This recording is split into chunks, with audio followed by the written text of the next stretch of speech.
Of what value is learning that does not turn to love? Anthony of Padua. I know many of you are cautious about vaccines, and with good reason. You care deeply about your children's safety and health. In today's world, it's hard to know whom to trust or where to find information that's truly unbiased. My goal here isn't to pressure anyone or tell anyone what choices to make. It's simply to share how vaccines work, what herd immunity really means, and what the evidence shows, so you can make decisions rooted in love and understanding, not fear or coercion. Imagine an explorer brings an infection to a small island nation. Everyone gets the bug and then develops an immunity. The next year, when the explorer comes back, assuming he's still welcome, he brings the infection again. But this year, there's no pandemic. Why? Because everyone is immune. Now, is this herd immunity? Yes, in this scenario, natural immunity has led to herd immunity. But will it last is the main question. No, because of the baby. Immunity comes from exposure to a pathogen.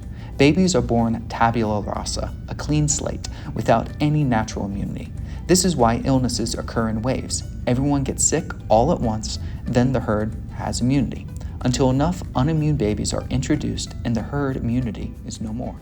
So natural immunity alone cannot sustain herd immunity. You need vaccination to make sure that the herd sticks around. And yes, that is correct. We are going to go through the entire pediatric vaccine schedule and talk about herd immunity for each disease that is protected against. So buckle up. So when I say herd immunity is 96% for a specific disease, what does that mean? Does that mean that when herd immunity is at 95%, everyone in the population gets sick? Well, to answer this question, I have made a brief and interactive computer model. This is an island of 120 people, and one intrepid explorer with a novel disease shows up on the island. Initially, immunity is at 0%, so the entire island gets infected and develops immunity. The next year, the explorer comes back. Since the last visit, 3 people have died of old age and 3 babies have been born. Given that condition, this model will run 100 possible futures and give what percent of immune babies get sick. At 98% of the island immune to the infection, 100% of the nascent babies are protected. At 97%, again, everyone is protected, all the way down to 92%. Now, herd immunity in this model is 92%. What do you think will happen at 91%? Well, at 91% immunity, 91% of the babies will be protected. Well, what if we continue to work our way down? Well, at 80% herd immunity, 79% of the babies will be protected. At 70%, it is 61%, and it keeps decreasing all the way to 0% of babies being protected when herd immunity is at 40%. Now we can graph this trend and even curve fit it with a logistic regression. This curve relates rates of change between 2 variables under constrained conditions. Assuming a random association, herd immunity will follow this curve. And it becomes useful as we can predict the percent of babies protected at any given level of herd immunity. At 90% herd immunity, 90% of new babies will be protected. At 60% herd immunity, only 30% of babies will be protected. Any questions? So now we know how to maintain herd immunity, how to predict herd immunity. Now let's take a look at what it takes to create herd immunity. A vaccine which causes herd immunity requires 2 things. The first is to protect you against symptomatic disease. The second is to protect you from becoming infectious in the first place. Now, this is an important distinction because if a vaccine protects against disease but not infection, the bacteria or virus can still replicate inside of the person, even if it does not cause any disease. Tetanus is caused by Clostridium tetani, which is only found in the colon and feces of ruminant animals. Think about cows and horses. If an animal didn't defecate on it, or if the wind didn't blow, there can be no tetanus. This is why cases of tetanus were highest during the 1800s and the First World War, when horses were the major means of transportation and the streets, I'm sorry Dorothy, were never cleaned. Now, the tetanus vaccine causes protection from the disease, but it provides immunity against the tetanus toxin, not Clostridium tetani. So just as a vaccine does not protect you from stepping on shrapnel during the First World War, it will not protect you from Clostridium tetani replicating inside of you. It protects against disease, but not infection. Therefore, the tetanus vaccine cannot cause herd immunity. and decreased rates of tetanus were caused by industrialization and improved sanitation, while improved outcomes in tetanus cases were caused by vaccination. So we have learned 3 important facts about herd immunity. Natural immunity alone cannot sustain herd immunity. You need vaccination. Herd immunity follows a logistic S-shaped curve and can be used to predict different herd immunity thresholds. And a vaccine needs to protect against infection, not just disease, to cause herd immunity. Now, I'm going to take you through each illness covered by the pediatric vaccine schedule to see how it impacts herd immunity. To start us off, we need some perspective on mortality to get some perspective on how deadly each disease is for prepubescent children. Making this PowerPoint, I mentally compared everything to pediatric influenza mortality because I feel that's something we understand. And it's rather low at 0.18% or 180 out of 100,000. In adults, the flu is 72% less deadly. 50 out of 100,000 of all cases result in death, with the major mortality resulting in the later decades of life. In addition to reporting the pre-vaccination mortality of each disease, I will also report the R0, or the amount of infections one sick person can cause in a fully susceptible population. In my model, the R0 was 9, measles is 12, the flu, any guesses? Less than 2. The flu is a rapidly mutating virus, which is different every season. This is to say that every year there are many different strains of flu. If we guess the predominant strain for the vaccine, we can prevent almost 60% of cases in those who receive the vaccine. But on average, the flu vaccine will prevent illness in around 35% of patients who receive the vaccine. So the flu vaccine may cause a herd immunity against certain strains, but it to date cannot cause a herd immunity which removes all flu from the population. Currently, symptomatic cases of COVID have a comparable mortality rate to the flu at 0.08% or around 80 for every 100,000. And luckily now, its R0 is less than the flu. But I know what everyone's thinking. What about 2020? The problem with COVID in 2020 was not a high case rate mortality, it was a high prevalence in unimmune and fragile populations. The mortality rate for the whole population was comparable to a child catching influenza, around 150 for every 100,000 up to 200 for every 100,000, but it increased to 5% for cohorts greater than 75 years old.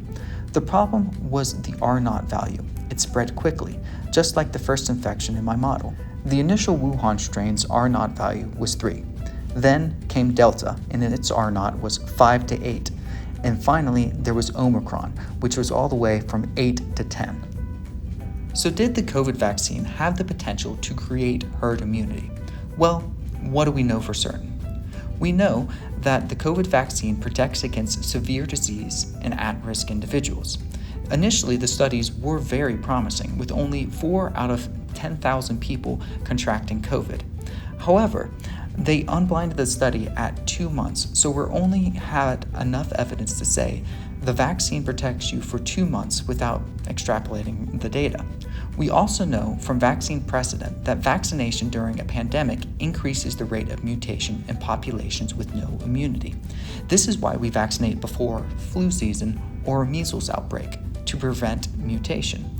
You can vaccinate before a pandemic or after a pandemic, but vaccination campaigns during an active pandemic only increase the rate of mutation. And now I know what you're thinking. I blame the scapegoat. And yes, the people who are vaccine hesitant do contribute to the non-immune cohort. But so do the people in Western Virginia who, if they could find time while they were living paycheck to paycheck, would have actually gotten the vaccine. The ultimate problem with creating a herd immunity to COVID would be supply chain issues. Viruses like influenza and COVID can mutate over the course of months and weeks. For instance, Omicron subvariant evolved over weeks during 2021 and 2022. So, from day one of our 2021 vaccine campaigns, we were increasing the rate of mutation in the non-immune population. Therefore, barring vaccinating every human everywhere all at once, the COVID vaccine was unlikely to cause herd immunity since we were vaccinating into an active pandemic. For instance, during the entire first year of vaccination campaigns, less than 60% of Americans were vaccinated. And with the vaccine-hesitant cohort being around 20% of Americans, there still are 20% who had difficulty getting the vaccine and would have taken it if it had been offered to them. And additionally, the U.S. does not represent the entire world. Countries like Haiti and Nigeria with low uptake would have driven the rates of mutation in their countries. So COVID vaccination, similar to the flu, likely could not cause a herd immunity due to the rapid rate of mutation.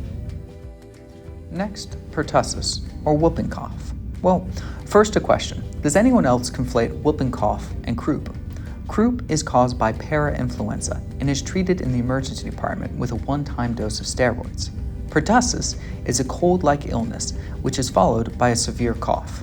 Now, mortality for pertussis peaks at 1 year of age, so that's the cohort we'll focus on for mortality data.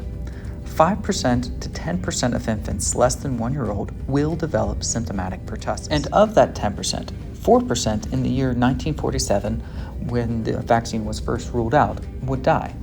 In 2024, that number for unvaccinated cohorts is now likely less than 1%. For vaccinated cohorts, any vaccinated baby who contracts pertussis, their mortality risk is a full order of magnitude lower at 1 death for every 10,000 infants. Additionally, this is substantially less deadly than the modern era flu. So now, can vaccination provide herd immunity against whooping cough? Well, the pertussis vaccine does protect against disease. We have shown that. Now we have to ask, does it protect against infection? And for that answer, we have to ask a baboon. In 2014, a research team set out to prove that pertussis vaccination causes herd immunity. They made groups of baboons. Why baboons? Because they get sick and carry pertussis in their throats in the most similar way to humans. They divided the baboons into 4 groups: those who received the DTaP vaccine, those who received the old vaccine, the DTP, those who had not received the vaccine but had been previously exposed to pertussis, and those in the control group which had received no vaccination and no previous exposure. As expected, only the no vaccine, no exposure group developed symptomatic pertussis. But interestingly, only the previously exposed group did not carry pertussis in their throats. And additionally, on a 2015 follow-up study, it was shown that asymptomatic baboons exposed to pertussis still could cause infection in unvaccinated baboons with no prior exposure across a distance of 8 feet. A follow-up review in 2023 in the journal Vaccine found this still to be the case. So does the pertussis vaccine cause herd immunity? The answer is not yet. Diphtheria. What is it? This one I found to be the most interesting. Diphtheria creates a toxin which introduces a membrane to a baby's throat, obstructing airflow. The vaccine protects against the toxin, not the bacteria. Therefore, since the vaccine does not protect against infection, it cannot cause herd immunity. So this leaves us with a little bit of a paradox. Diphtheria was deemed eradicated from the United States in 2003. But if the vaccine cannot cause herd immunity, how was it eradicated from the United States? Answer: well, mortality for diphtheria increases with malnutrition and does decrease with vaccination. However, the toxin which is produced by the pathogen is only released in iron-poor environments. Therefore, what likely drove the eradication of diphtheria in the West was the fortification of breakfast cereals with iron. So, in summary, diphtheria vaccination cannot cause herd immunity. So what about hepatitis A? Mortality for hepatitis A is higher than the flu and increases with age. It causes a month of nausea and vomiting, and has the highest incidence rates in Florida. It's fecal-oral transmission and frequently spreads on cruise ships returning from the Bahamas. Does the vaccine protect against disease? Yes. Does the vaccine protect against viral replication? Yes. So does it cause herd immunity? Well, the data shows that a 94% reduction in cases of hepatitis A was achieved when the vaccine was introduced. So it can cause herd immunity. Well, most likely. But given that 90% of unvaccinated children who contract the disease are asymptomatic, we might never know for certain. So next we move to hepatitis B. Hepatitis B has a low prevalence in the United States population and is transmitted via shared blood products. After 5, most children will clear hepatitis, but for the first 5 years of life, children are at a greater risk, especially if mom is a hepatitis B carrier. So does hepatitis B protect against disease? Yes. And does it protect against the virus? Yes. If any one of us have ordered a hepatitis B serology, we will see that it protects specifically against the surface antigen of hepatitis B. Therefore, it most likely causes a herd immunity, given that if everyone was vaccinated with hepatitis B, no one would ever contract hepatitis B. So we have the first clear case for herd immunity. Let's see if we can get another.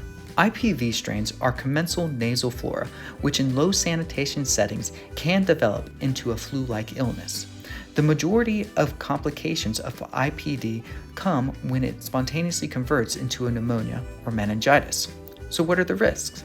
In the pre-vaccination era, in the early 1990s, the odds a 5-year-old would develop symptomatic IPD within their lifetime was 100 cases out of every 100,000 babies born. And of those 100 babies, 1.2% of them would pass away, making a case rate mortality of 2 for every 100,000 babies if we're rounding up. For context, the flu is 180 babies out of every 100,000 born. So can the IPD vaccine cause herd immunity? Yes, it can. In vaccinated population, rates have dropped 90% while remaining the same in unvaccinated cohorts. However, the prevalence of nasopharyngeal colonization has remained constant since the vaccine. This is because of serotype replacement, leading to less pathogenic strains being predominant in the noses of children. So the vaccine causes protection from pathogenic IPV strains, while largely unaffecting IPV strains which are not covered by the vaccine. So, for the ones that matter, the IPV vaccine does cause a herd immunity. Haemophilus influenza type B. This is the one I have always been afraid of till I did this deep dive. It's transmitted via respiratory droplets and mortality peaks around 6 months of life. Hib often colonizes the throat, but more frequently than not, it does not cause disease. In fact, breastfeeding for 24 weeks reduces the risk of symptomatic Hib for carriers by almost 70%. The vaccine protects against antigens on Hib specifically, which is why carrier rates are so much lower in vaccinated individuals. Now, of the patients who are colonized, 2% will develop symptomatic disease, with the most dreaded conversion being meningitis at 55% of symptomatic cases. Of the symptomatic cases, 10% will die, and 30% will accrue morbidity such as deafness or blindness. So what does all this work out to? Well, let me finally put my engineering degree to the test and crunch these numbers.